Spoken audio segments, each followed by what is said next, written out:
Selamat malam, salam sejahtera untuk kita semua. Saat ini saya akan membawakan presentasi mengenai perbandingan hukum, di mana ini merupakan salah satu tugas mata kuliah perbandingan hukum yang ditugaskan oleh dosen mengampu saya, dan ini adalah tugas pertama. Baik, perkenalkan, saya Willy Graham dengan nomor NPM C1A 190414. Kita masuk kepada materi. Istilah perbandingan hukum.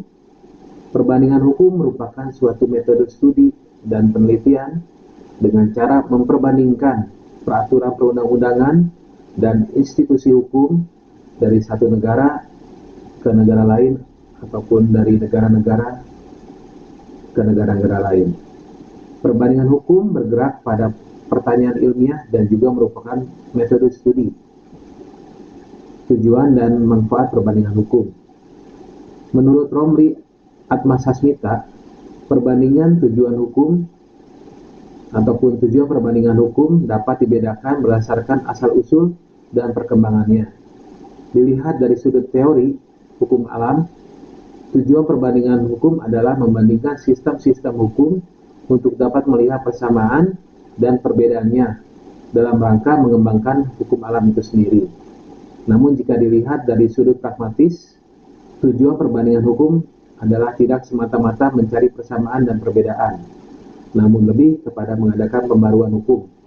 Di samping itu, dilihat dari segi fungsionalnya, maka perbandingan hukum bertujuan untuk menemukan jawaban atas problem-problem hukum yang nyata dan sama. Kita masuk dalam sistem hukum Anglo-Saxon. Adapun di sini sejarah awalnya secara singkat, kata Anglo-Saxon berasal dari nama bangsa, yaitu bangsa Angel dan Saxon, yang pernah menyerang sekaligus menjajah Inggris, yang kemudian ditaklukkan oleh Hertog Normandia William. Nama Anglo-Saxon sejak abad ke-8 lazim dipakai untuk menyebut penduduk Britania Raya, yaitu bangsa Germania yang berasal dari suku-suku Anglia, Sax, dan Jute. Konon, pada tahun 400 Masehi, mereka menyeberang dari Jerman Timur dan Skandinavia Selatan untuk menaklukkan bangsa Celt, lantas mendirikan 7 kerajaan kecil yang disebut Heptarchy.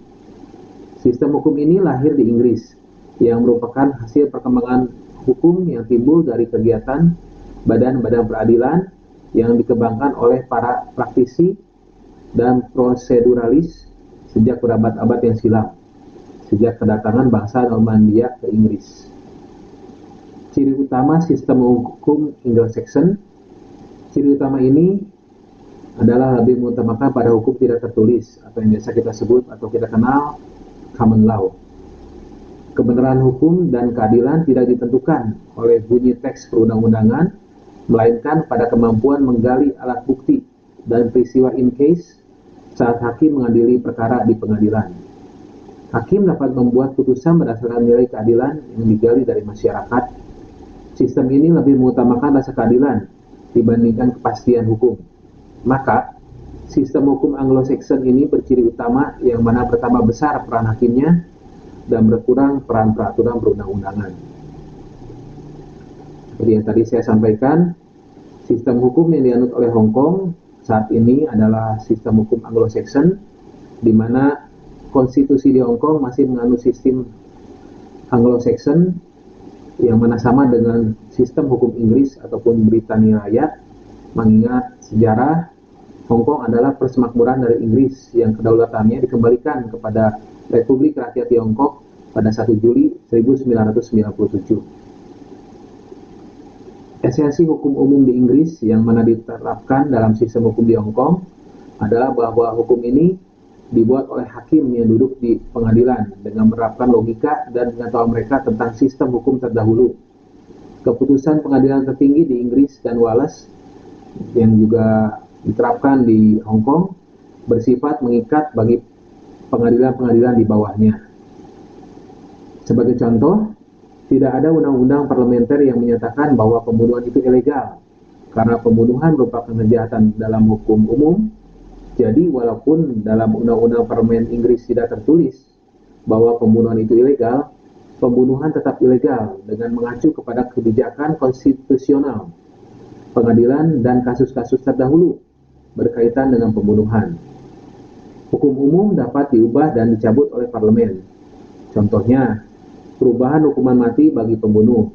Zaman dahulu, pembunuh dihukum mati, tetapi sekarang dengan perkembangan dan perubahannya, pembunuh dapat mendapatkan kurungan seumur hidup dan tidak dihukum mati. Mungkin sekian untuk materi yang saya sampaikan. Terima kasih buat perhatiannya. Mohon maaf jika banyak kekurangannya. Terima kasih. Salam sejahtera dan sehat-sehat untuk kita semua.